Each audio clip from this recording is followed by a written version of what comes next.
Borse Chanel, occhiali Prada, costumi Gucci e giacconi Moncler, tutti rigorosamente falsi.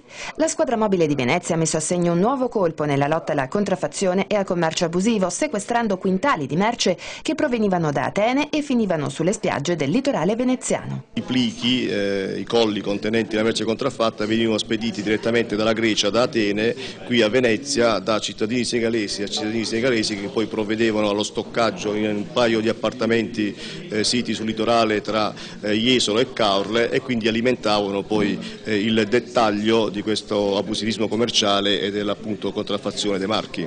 I due senegalesi che importavano la merce, regolarmente residenti a Caorle e a Jesolo, sono stati denunciati e adesso la polizia sta cercando di individuare in Grecia i capi dell'organizzazione. Ma c'è anche un'altra indagine in corso nei confronti del proprietario dell'appartamento di Jesolo in cui abitava uno dei due senegalesi.